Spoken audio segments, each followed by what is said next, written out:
Ladies and gentlemen, Pokemon trainers from all around the world. Today I am back with another top 10 video, and this one is special because it has something to do with one of my first loves in the gaming world.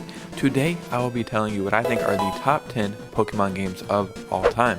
My name is Robot Joe and I am your host as always. Let's go and get started. One of the biggest franchises to ever exist. How can we just narrow this down to 10 games? Well, that's what I'm here to do today. These are my 10 best, my 10 favorite, just the 10 that I like the most. Remember, before we get started, hit a like and subscribe. Follow me on Instagram so we can keep this community growing, and let's get into this video. I would have to start with Pokemon Yellow version, all the way back on the Game Boy Color. This is the game that changed my life and turned me into a gamer. It was the first game I think I had ever beat on my own. I remember for my 8th birthday, my aunt asked me what my favorite color was, and for some reason, I don't even know why, I just said yellow. So, for my birthday, I ended up getting Pokemon Yellow and a yellow Game Boy Color. I probably beat this game, I'm not exaggerating, at least 25 times. I wanted to know all the secrets, I wanted to beat the Elite Four. I used to do the Missing Coast stuff off the coast of Cinnabar Island. I would get a million rare candies, and if you were playing this at the time, it was fun to follow along with the anime at the same time, and it was just such a comforting thing. I didn't have a lot of friends at the time, and I truly felt like the people from the show and the people in the game and my Pokemon truly were my friends, and it was awesome because you could get Pikachu and all the other starters as well.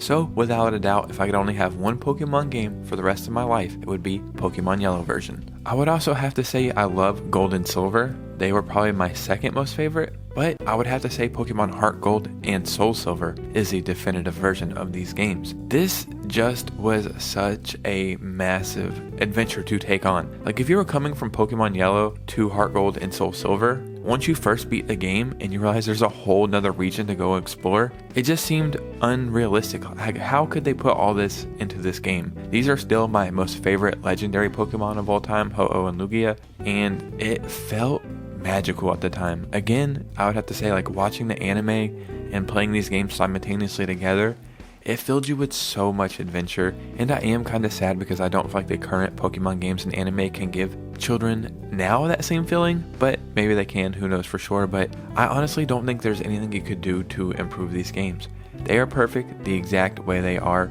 and I do hope at some time that they'll just port HeartGold and SoulSilver over to the Switch or the next Nintendo console, because these games freaking rule. And I like the starters a lot. I guess I would always say Gen 1 is my favorite starters, but Gen 2 is right up there as well. So a game that kind of blew my mind at the time, and looking back it just holds up so freaking well, is Pokémon Stadium. And I wouldn't have a problem with people picking Pokemon Stadium 2 over the first one, but the first one to me is just something insane. It's like taking everything you know about Pokemon in a game and just changing it all up. This game is so fun to get 6 Pokemon, pick their moves, and get your friend 6 Pokemon and their moves, and then battling each other. You just feel like you're actually in the game. You can use your imagination because there's no story mode, so you just create your own narrative, and that was one of my favorite things to do. This is cool because they have mini games that are so freaking fun. I can recall them in my head to this day, but it almost turns like Pokemon into a Mario Party-esque game.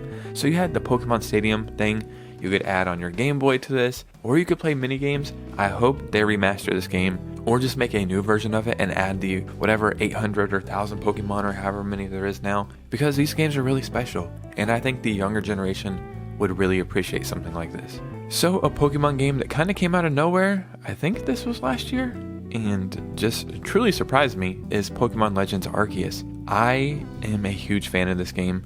Chronologically, this is the first Pokemon game.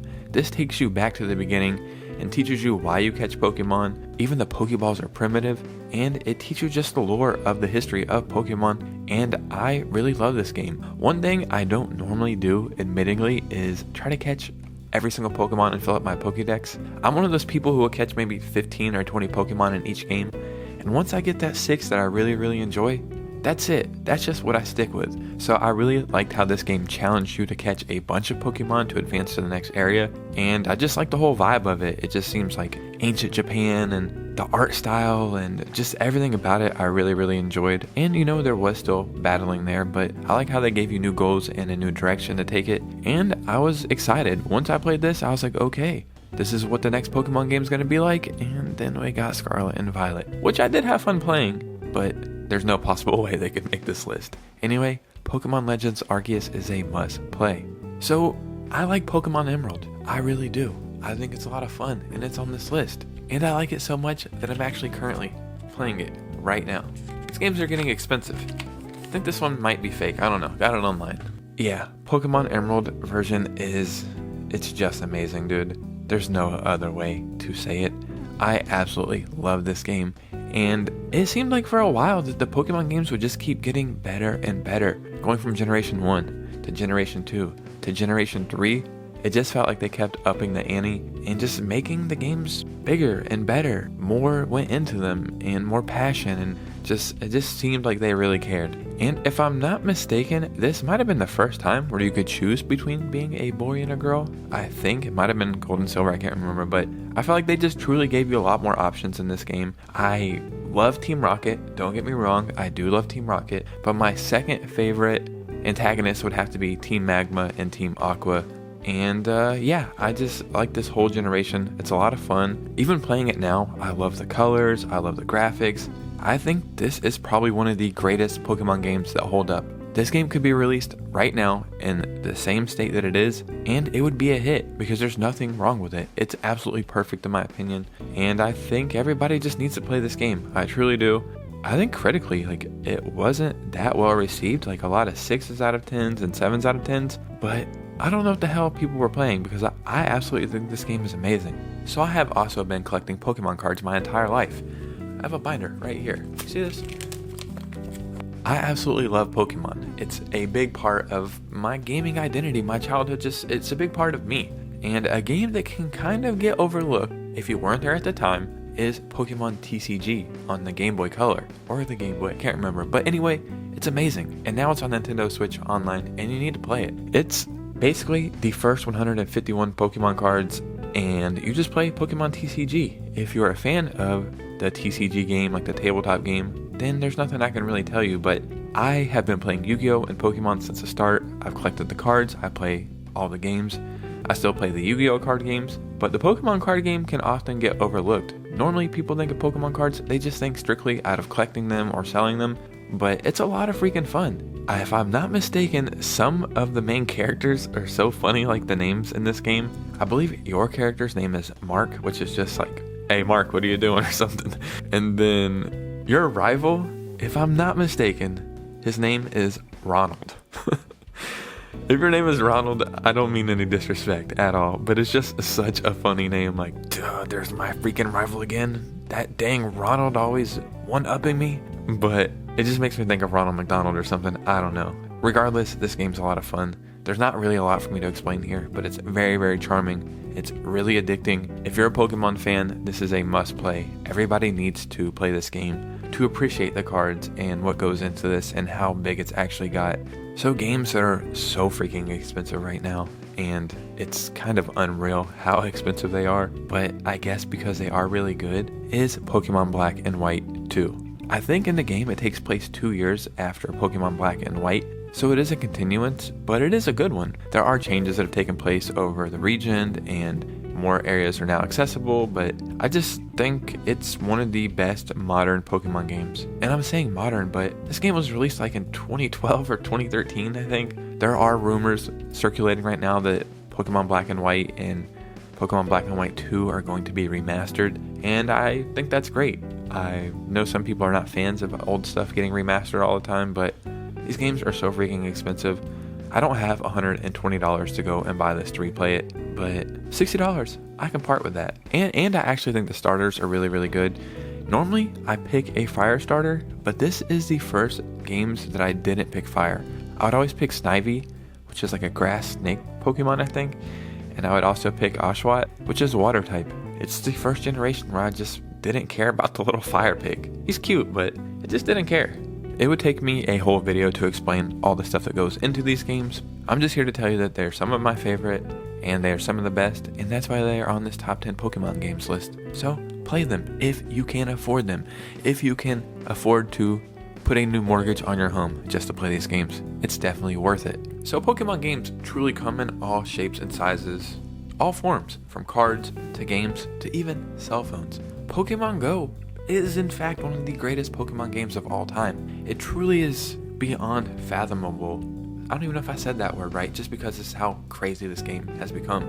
You are playing Pokemon kind of in virtual reality. I think it's called something else when it's like real. It's not virtual, it's like real right in front of you, but yeah, augmented reality, that's what it is. This game is insane. It has become a worldwide phenomenon. Do you guys remember when this game first came out? I think it was like 2016, 2017, like that. People were playing this game so much that they were discovering dead bodies. People were like walking off into the woods or along train tracks just trying to catch wild Pokemon, and we're legit stumbling onto dead bodies. It's really, really cool that you can set up gyms and they have these events where you have to catch Pokemon, and you could have your opinion about this game. And for the first couple years, I thought it was just too gimmicky, but now looking back on it, I actually think it's highly impressive. And yeah, it definitely has to be on this list. Keeping in the theme of the word go, the Pokemon game that's on the Switch that I think is in fact the best is Let's Go Pikachu and Eevee. These are reimagined or remastered versions of the first generation of Pokemon, like Pokemon Yellow, but they're perfect. They truly are. I think this is in fact the greatest Pokemon game on the Switch, and I have beat this game 3 different times. It's a lot of fun. It's where your adventure first starts, it's where the anime first starts, and it's fun to go back and relive all that. The biggest pushback people have against this game is you don't battle wild Pokemon, you only battle trainers, but I kind of liked it. I don't know, I thought it was different and it was neat. And if there was only one Pokemon game on the Switch that I would recommend to you, it would definitely be Let's Go Pikachu and Eevee. The only thing that is unfortunate as well is like all the old hacks from the Gameboy don't work. And that was just a time you just had to be there for. When I'm like 50 or 40 or something, or however old you are when you have grandkids, I'm going to be like, back in my day, we could get unlimited rare candies. Because it was just a crazy thing that you and your friends would share on the playground, like the little tips and hints you would have. But regardless, this is a great version of this game to play.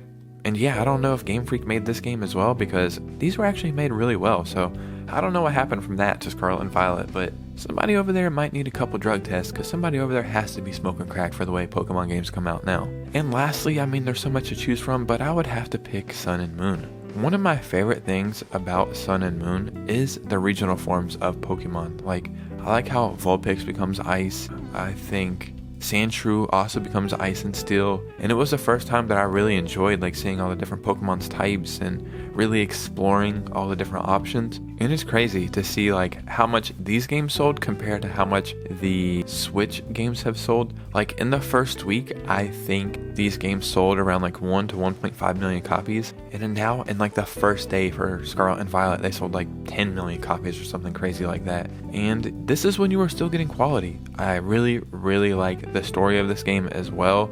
I think Sun and Moon have some of the best stories in the entire Pokemon franchise. Like, normally I don't care about the story. It's like, oh, okay, catch Pokemon, beat some trainers, blah, blah, blah.